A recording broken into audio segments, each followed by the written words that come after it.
ചെരുപ്പിനുള്ളിൽ സ്വർണം കടത്താൻ ശ്രമിച്ച യാത്രക്കാരി നെടുമ്പാശ്ശേരിയിൽ പിടിയിൽ 13 ലക്ഷം രൂപയുടെ സ്വർണവുമായാണ് ക്വാലാലംപൂരിൽ നിന്നുള്ള യാത്രക്കാരിയെ കസ്റ്റംസ് പിടികൂടിയത്. 196 ഗ്രാം സ്വർണമാണ് കടത്താൻ ശ്രമിച്ചത്. നമുക്ക് ആദ്യം ദൃശ്യങ്ങളാണ് നമ്മൾ കാണുന്നത്. ശ്യാം പ്രസാദ് ഉത്തമൻ വിവരങ്ങൾ നൽകാനായിട്ടുണ്ട്. ശ്യാം, ഈ സ്വർണ്ണക്കടത്ത് അതിങ്ങനെ തുടർന്നുകൊണ്ടേയിരിക്കുകയാണ്. ചെരുപ്പിനുള്ളിലൂടെയാണ് സ്വർണം കടത്താനുള്ള ശ്രമം. അതെങ്ങനെയാണ് പിടിക്കപ്പെട്ടത്?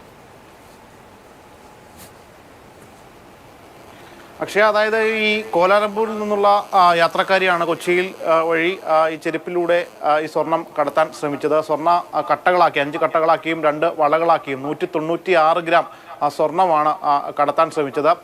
ഇവർ നടന്നു പോകുന്നതിനിടയിൽ ഈ ശ്രദ്ധയിൽപ്പെട്ടതോടെയാണ് കൂടുതൽ പരിശോധന നടത്തുകയും അങ്ങനെ ഈ ചെരുപ്പ് വിശദമായി പരിശോധിച്ചപ്പോഴാണ് ചെരുപ്പിനുള്ളിൽ നിന്നും ഈ സ്വർണം കണ്ടെടുക്കാൻ കഴിഞ്ഞത്. എന്തായാലും നിരന്തരമായിട്ട് കസ്റ്റംസ് ഇത്തരത്തിൽ സ്വർണം പിടികൂടുന്നുണ്ട്. ഇതിപ്പോൾ 13 ലക്ഷം രൂപ വില വരുന്ന സ്വർണമാണ് പിടികൂടിയിട്ടുള്ളത്.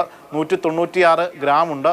ഈ തമിഴ്നാട് സ്വദേശിയായ വനിതയാണ്. ഇവർ കോലാലംപൂരിൽ നിന്നുമാണ് ഈ സ്വർണം കൊച്ചി വഴി കടത്താൻ ശ്രമിച്ചത്.